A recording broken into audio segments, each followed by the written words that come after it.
Assalamualaikum. Pada hari ini kita akan berbincang mengenai ergonomik hazard terhadap pelajar semasa pembelajaran atas talian ketika Perintah Kawalan Pergerakan PKP.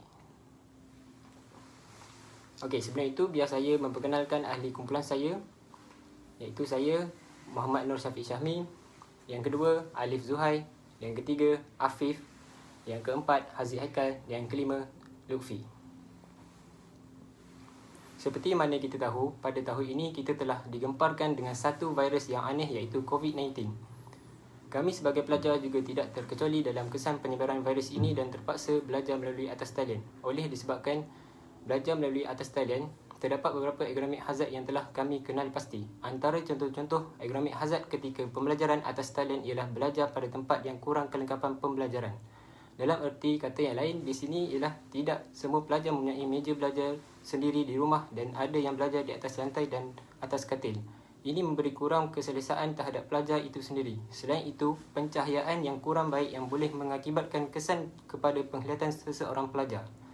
Di samping itu, ruang yang tidak besar di tempat pembelajaran juga penyumbang kepada ergonomik hazard yang boleh mengakibatkan pelajar menjadi kurang selesa ketika belajar melalui atas talian. Terdapat beberapa contoh kesan ergonomik hazard terhadap kesihatan dan keselamatan. Contohnya boleh mengakibatkan sakit mata, sakit pinggang, sistem saluran darah menjadi kurang baik, tekanan dan banyak lagi.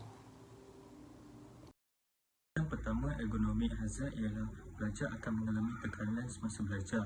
Hal ini boleh berlaku apabila pelajar mengalami kesukaran dalam pengaksesan internet di rumah.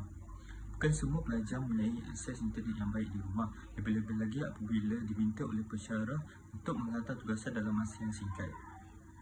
Oleh demikian, bagi mengurangkan kesan tersebut, ialah pensyarah dan pelajar harus berkomunikasi dengan baik ketika berbincang mengenai pemberian tugasan dan tempoh penghantaran tugasan.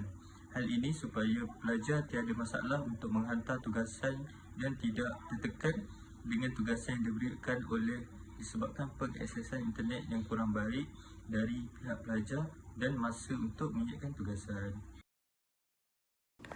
Selain itu, kesan ergonomik hazard yang boleh terjadi ialah boleh memberi kesan kepada mata kita, iaitu mata akan mengalami kepedihan dan kesenakan. Kesan pada mata ini boleh terjadi apabila seseorang itu melihat skrin laptop terlalu lama, dan lebih teruk lagi apabila melihat dalam keadaan pencahayaan yang kurang. Itu belum lagi tambah pelajar yang menggunakan smartphone sebagai medium pelajaran.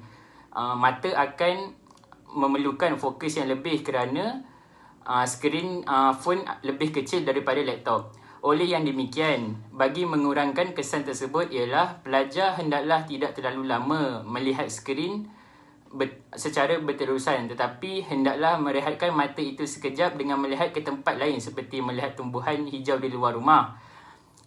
Dan pelajar juga boleh memejamkan mata sebentar supaya mata itu dapat berehat daripada melihat skrin terlalu lama ketika belajar di atas talian. Kesan ergonomik hazard terhadap pelajar yang ketiga ialah boleh mengakibatkan sistem saluran darah menjadi kurang baik. Kajian menunjukkan bahawa pergerakan darah dalam saluran darah badan kita akan menjadi perlahan sekiranya kurang atau tiada pergerakan badan dalam masa yang lama. Hal ini berlaku disebabkan pelajar duduk pada kedudukan tetap dalam waktu yang lama ketika mengikuti kelas atas talian dan hanya bergerak sedikit sahaja pada kedudukan itu. Disebabkan ini juga, ia boleh menyebabkan otak tidak dapat menerima kuantiti oksigen yang mencukupi disebabkan darah tidak mengalir ke otak. Oleh itu, otak seseorang akan kurang berfungsi atau tidak dapat bekerja dengan efektif ketika melakukan sesuatu tugasan yang diberikan. Cara untuk mengatasinya adalah dengan memperuntukkan sedikit masa ketika melakukan tugasan untuk melakukan senaman ringan bagi membolehkan setiap saluran darah berfungsi dengan baik. Hal ini akan membuatkan pelajar akan menjadi lebih segar dan produktif dalam melakukan tugasan yang diberikan. Kesan terakhir yang disebabkan oleh ergonomik hazard ialah akan memberi kesan yang buruk kepada posisi badan, terutamanya apabila duduk terlalu lama dalam posisi yang sama. Ia akan menyebabkan pinggang menjadi sakit kerana terlalu lama duduk untuk membuat tugasan yang diberi, dan ini boleh memberi rasa ketidakselesaan kepada pelajar itu sendiri. Lebih teruk lagi, untuk jangka masa yang panjang, posisi badan akan berubah. Dalam erti kata lain, badan akan membongkok.